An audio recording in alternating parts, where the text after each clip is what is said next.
Good morning everyone, welcome back to आपकी class coaching centre. तो आज का जो हमारा क्लास होगा वो चौथा क्लास होगा।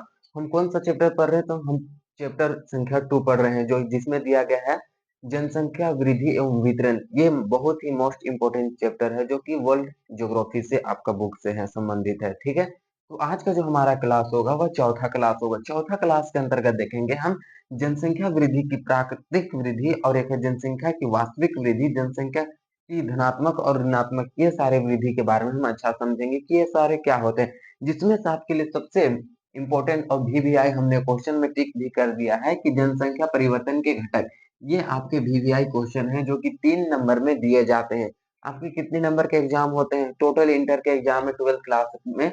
एक तो पहला होता है 2 नंबर का, एक 3 नंबर का, और एक होता है 5 नंबर का।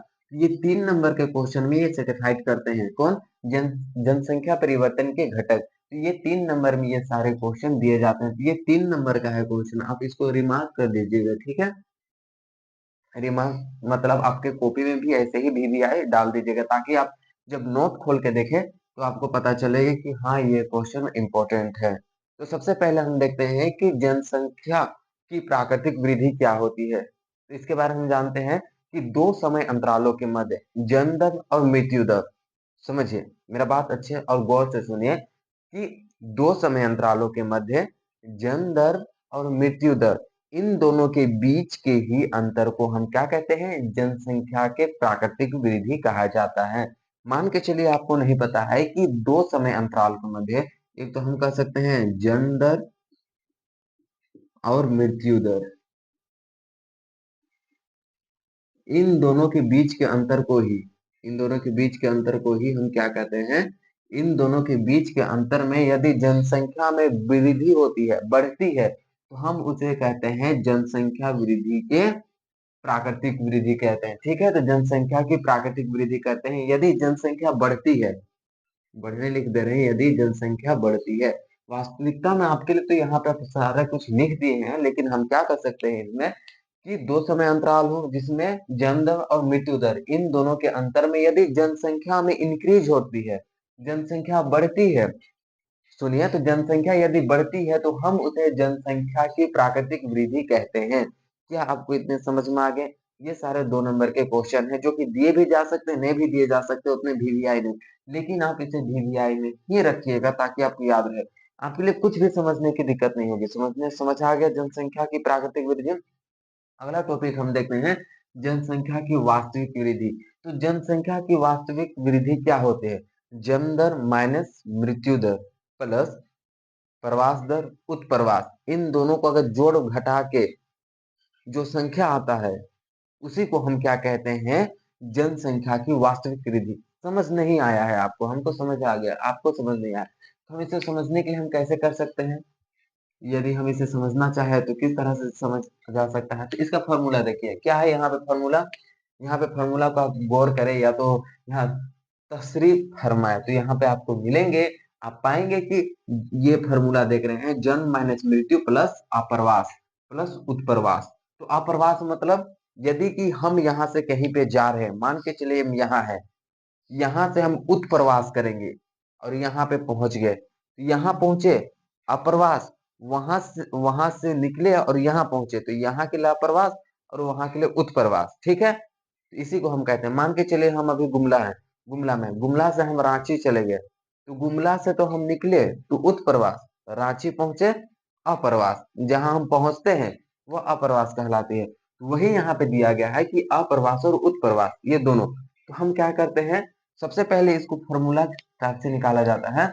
मान के चलिए कि आपके लिए दिया हुआ है जन्म दर, जन्म माइनस मृत्यु, मृत्यु प्लस दिया हुआ है उत्प्रवास, उत्प्रवास प्लस, सॉरी, उत्प्रवास माइनस अप्रवास। अब मान के चलिए जन्म दर कितना हम लेके चलते हैं? 80 लेके चलते हैं, माइनस मृत्यु दर 70 लेके चलते हैं, प्लस का चिन्ह दे दीजिएगा। उत्प्रवास कितना लेके चलते हैं? 50 लेके चलते हैं, माइनस अप्रवास कितना लेते हैं? 30 लेते हैं। अब इनमें 80 और 70 कितना बचा? 10 बचा, प्लस का चिन्ह प्लस, 50 और 30 में कितना बचा? 20 बचा। 20। तो यहाँ 10 और 20 कितने हुए टोटल? 30 हो गए। यहाँ पे 30 हुए, जनसंख्या में कितनी वृद्धि हुई? 30 की वृद्धि हुई। तो इसी को हम क्या कहते हैं? जनसंख्या की वास्तविक वृद्धि कहते हैं। जन्म दर माइनस मृत्यु दर प्लस उत्प्रवास अप्रवास, इन दोनों को घटा करके, इन दोनों करके घटा करके इसको जोड़ दिया जाता है, तो हमें क्या मिलती है? जनसंख्या की वास्तविक वृद्धि के बारे में हमें पता चलती है। आपको हर एक टॉपिक एकदम टॉपिक क्लियर होंगे, किसी में भी आपका डाउट नहीं छूटने देंगे हम, ठीक है? तो आपके लिए डाउट भी नहीं बचने देंगे। तो फिर यहाँ पे आप इसको समझ में आ गया। अब अगला टॉपिक जो हमारा आता है, वो आता है जनसंख्या की धनात्मक वृद्धि। तो जनसंख्या की धनात्मक वृद्धि कब होगी? जब जन्म अधिक लेंगे और मृत्यु कम होगी। कोई भी लोग है, व्यक्ति है, मान के चलिए हम ही हैं, मतलब सॉरी, हम कैसे हो सकते हैं, यानी कि बहुत सारे लोग हैं, बहुत ही कम जन्म लेते हैं, जन्म बहुत ज्यादा लेते हैं और मरते बहुत कम है। जन्म बहुत ज्यादा लेते हैं और मरते बहुत कम है, तो उस अंतराल में क्या कहते हैं? उसे जनसंख्या की ध्यात्मक वृद्धि कहलाती है। जनसंख्या तो इतनी ज्यादा जन्म लेंगे और मरेंगे उतने ज्यादा नहीं, तो उसमें क्या होती है कि जनसंख्या बढ़ती है। जन्म तो ले रहे हैं और मर भी नहीं रहे हैं, तो जनसंख्या बढ़ी कि नहीं बढ़ी? बढ़ेगी। उसी को हम क्या कहते हैं? जनसंख्या की धनात्मक वृद्धि कहते हैं। ऋणात्मक वृद्धि इसका जस्ट उल्टा हो जाएगा। जन्म दर लेने की संख्या कम होगी और मृत्यु दर अधिक होगी। जन्म दर की संख्या कम होगी और मृत्यु दर अधिक होगी। जितने जन्म नहीं लेंगे उतने मरेंगे। तो क्या जनसंख्या यहाँ पे घटेगी कि नहीं घटेगी? आप बोलिएगा बिल्कुल घटेगी। यहाँ पे इसे जनसंख्या की ऋणात्मक वृद्धि कहते हैं। तो समझ में आ गया कि एक तो हो गया धनात्मक, एक तो हो गया ऋणात्मक। धनात्मक कब होगा? जब मृत्यु दर अधिक, सॉरी, जब जन्म दर अधिक हो। किससे? मृत्यु दर से। ठीक है, उस समय धनात्मक होती है। और एक टाइम जो होता है वह मृत्यु दर अधिक हो जन्म दर से, तो उस समय ऋणात्मक वृद्धि होते हैं। ये सारे जनसंख्या के धनात्मक ऋणात्मक इतने इंपॉर्टेंट नहीं है, लेकिन ये थोड़े से इंपॉर्टेंट है। वास्तविक वृद्धि, जनसंख्या की वास्तविक वृद्धि के बारे में पूछा जाता है, इनके फॉर्मूले पूछे जाते हैं, आप इसे याद रख दीजिएगा। डायरेक्टली आपको क्वेश्चन में दे दिए जाएंगे, वो वन लाइनर में, ठीक है? तो वन लाइनर क्वेश्चन ये से दे दिए जाते हैं। तो इतने समझ में आ गया। अब हम देखते हैं कि जनसंख्या के परिवर्तन के घटक भी है क्वेश्चन, इसे टिक भी मान लीजिए कि जनसंख्या के परिवर्तन के घटक कौन कौन से होते हैं? जन्म दर, मृत्यु दर और प्रवास दर। जन्म दर, मृत्यु दर और प्रवास दर ही क्या कहलाती है? जनसंख्या के तीन प्रमुख घटक होते हैं। कितने प्रमुख घटक होते हैं जनसंख्या के? तो तीन प्रमुख घटक होते हैं, जिसमें होता है हमारा जन्म दर, मृत्यु दर और प्रवास दर। ये तीन प्रमुख होते हैं, घटक होते हैं। पहला हम देखेंगे कि जन्म दर। जन्म दर क्या होती है? आप किसी बता सकते हैं जन्म दर क्या होती है? तो मान के चलिए हम बताते हैं, आप बताइए, हम बताए, हम बताते हैं, आप नहीं बताइए, ठीक है? आप वहां पे सुनिए अच्छा से। तो 1000 स्त्री, उनमें बहुत सारे बच्चे जन्म लेंगे। 1000 टोटल स्त्रियों में से कितने बच्चे जन्म लिए और उसमें से कितने बच्चे जन्म लिए और उसमें से कुल कितने बच्चे बचे, उन्हीं की संख्या को हम जन्म दर कहते हैं। अब साधारण शब्दों में ऐसा समझिए कि 1000 जीवित बच्चे में, 1000 जन्म लिए हुए बच्चे में टोटल कितने बच्चे बचते हैं मर के भी, उसी को हम क्या कहते हैं? जन्म दर कहा जाता है। जो कि अलग अलग देशों में अलग अलग होती है। और ये जन्म दर की बात किया जाए तो हर एक देश में इक्वल नहीं होते, समान नहीं होते, अलग अलग होते। क्यों अलग अलग होते? क्योंकि कहीं किसी भी देश में बाल विवाह होते हैं, या तो कहीं पे अधिक विवाह होते हैं, कहीं पे कम विवाह होता है, विवाह का प्रचलन नहीं होता। ये सारे प्रमुख कारण है, सामाजिक कारण हो गए। इस कारण से क्या हो गया कि जन्म दर काफी अधिक होती है। तो क्या हम कह सकते हैं कि जन्म दर के बारे में अब समझ आ गया कि टोटल 1000 बच्चों में से कुल जीवित बच्चों की संख्या ही क्या कहलाती है? जन्म दर कहलाती है। कि कितने बच्चे जीवित हैं 1000 में। 1000 में हमेशा जन्म दर, मृत्यु दर 1000 में गणना की जाती है। अगर 1000 बच्चे जन्म लेते हैं और उसमें से यदि जित कितने बच्चे बचते हैं, उनकी संख्या को ही हम जन्म दर कहते हैं। बार बार रिपीट इसलिए कर रहे हैं ताकि आपको याद हो, समझ में आए, दिमाग में घुसे। समझ में आ गया? और अगला हम देख सकते हैं कि मृत्यु दर। मृत्यु दर क्या होता है? तो दूसरा घटक होता है मृत्यु दर। जस्ट इसके अपोजिट हो जाएंगे कि 1000 जन्म लिए हुए बच्चे में कितने बच्चे मरे, उन्हीं की संख्या को हम क्या कहते हैं, मृत्यु दर। कि मान के चलिए 1000 बच्चा जन्म लेते हैं, कितना हजार, तो 1000 बच्चा जन्म लेते हैं, 1000 बच्चा हो गया।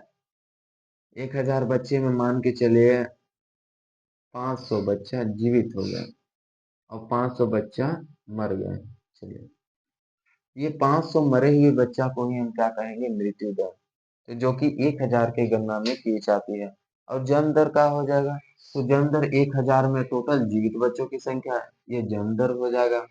इतना जीवित है तो ये जन्म दर, इतनी मृत्यु हो गई 1000 में, ये मृत्यु दर। तो इस तरह से क्या निकाल दिए जाते हैं, जन्म दर और मृत्यु दर निकाल दिए जाते हैं।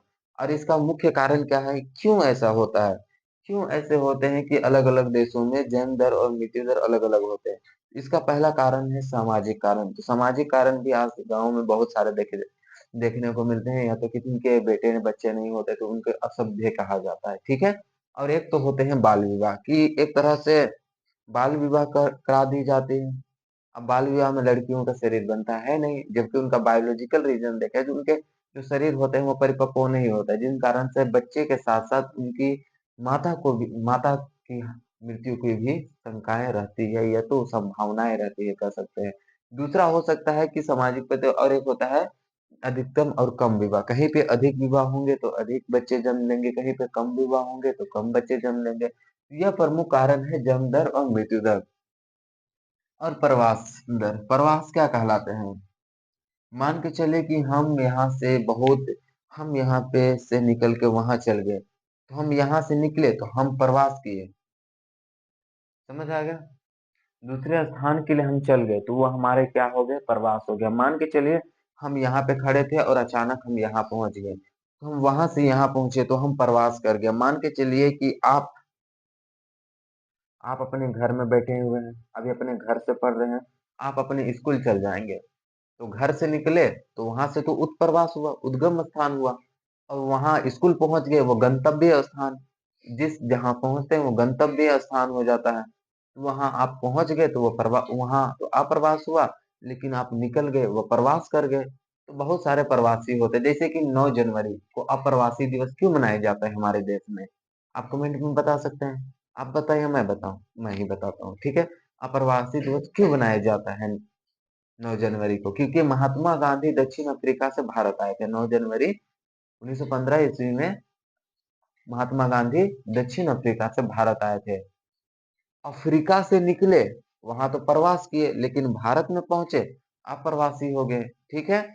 मान के चलिए आपको इस तरह से समझ नहीं आता है, तो हम इसको और अच्छे से समझाते हैं ताकि आपके दिमाग में घुसे, क्योंकि प्रवास अप्रवास बहुत ही कॉम्प्लिकेटिव है, जो कि कंफ्यूजन क्रिएट कर सकते हैं आपके दिमाग में। तो सबसे पहले हम देखते हैं कि भारत, यह है भारत और ये होता है रूस। हम भारत से रूस जा रहे हैं, प्रवास कर रहे हैं, यानी कि प्रवास कर रहे हैं, और रूस पहुंच गए, अप्रवास हो गए।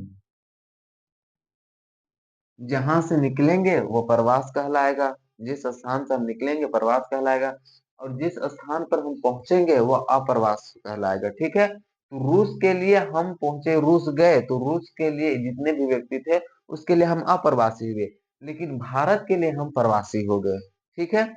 इतना समझ में आ गया, अप्रवास और प्रवास दर भी समझ आ गया। ये जनसंख्या परिवर्तन के 3 प्रमुख घटक हैं जिससे क्वेश्चन पूछे जाते हैं 3 नंबर में। आपको इतने ही लाइन लिख देने हैं ताकि आपको 3 नंबर अच्छे से मिल जाए। ये मात्र एक टॉपिक नहीं है, बल्कि आप ऐसे लिखिएगा, जनसंख्या परिवर्तन के 3 घटक होते हैं, पहला टॉपिक लीजिएगा, पहला जन्म दर, मृत्यु दर, प्रवास दर। आप इस तरह से लिख सकते हैं, जन्म दर हो गया, मृत्यु दर हो गया, प्रवास दर। टॉपिक 1 ऐसे लगे, टॉपिक 1, टॉपिक 2। तो आप 3 नंबर के ही ना लिखेंगे, कि आप 3 नंबर का आपको क्वेश्चन दिए जाएंगे तो आप 3 नंबर ही 3 पॉइंट ही ना लिखेंगे, उससे ज्यादा आपको पॉइंट नहीं लिखने हैं, मात्र 3 पॉइंट ही लिखने हैं। इतने बड़े बड़े आपको नंबर मिल जाएंगे, आपके किसी भी प्रकार के नंबर नहीं काटे जाएंगे। तो इसी तरह से आपको लिखना है। आप नोट भी कर सकते हैं इससे अच्छा से, क्योंकि यह तो बहुत ही हमने जितने भी लिखना था उतने अच्छे नोट दिए हैं, इतने ही लिखे जाते हैं। हम भी एग्जाम में यही लिख के आए थे पिछले। 2 साल हो गए, ठीक है। अब अगला होता है हमारा प्रवास के प्रकार। तो प्रवास के प्रकार पढ़ेंगे। तो प्रवास दो प्रकार के होते हैं, एक तो हम अंतर्राष्ट्रीय करते हैं और एक हम कहते हैं राष्ट्रीय प्रवास। अंतर्राष्ट्रीय प्रवास यानी कि एक देश से, हमारे देश भारत है, हम रूस गए, तो रूस गए तो अंतर्राष्ट्रीय लेवल में हम प्रवास कर रहे हैं, एक देश से दूसरे देश जा रहे हैं, तो अंतर्राष्ट्रीय प्रवास हो गया। और अगर हम भारत के अंदर ही अपने एक राज्य से दूसरे राज्य, गांव से गांव, शहर से शहर, इस तरह से हम प्रवास करते हैं, तो वो हमारा राष्ट्रीय प्रवास के अंतर्गत आता है। समझ में आ गया? तो ये हो गया हमें प्रवास के प्रकार और प्रवास। इतने आपके टॉपिक समझ में आ गए का? तो ये सारे इंपॉर्टेंट है, जिसमें आपको हम बार बार बोल रहे हैं, जनसंख्या परिवर्तन के घटक VVI क्वेश्चन में डाल दीजिए, 3 नंबर में आएंगे। और रट्टा उट्टा जो मारना है मार लीजिएगा, क्वेश्चन में 100% लड़ेंगे, क्वेश्चन में नहीं, एग्जाम में। क्योंकि आप कहीं से भी पढ़िए, क्वेश्चन तो आएगा यहीं से, क्योंकि यहाँ से अच्छा कंटेंट नहीं मिल सकता। यदि आपको विश्वास नहीं है, 2025 का आज 2025 चल रहा है, 2025 का आप देख लीजिएगा प्रीवियस क्वेश्चन। और आपको प्रीवियस क्वेश्चन भी कराए जाएंगे 4 साल के यहाँ। ये केवल आपके लिए, 12th क्लास के लिए बनाया गया है ये चैनल। तो अगला क्लास में हम फिर मिलते हैं। इस क्लास में इतने ही पढ़ते हैं। धन्यवाद, थैंक यू। अगर वीडियो अच्छे लगे तो सब्सक्राइब कीजिए, नहीं तो डिसलाइक कीजिए, आपके मन की बात है। Okay, thank you.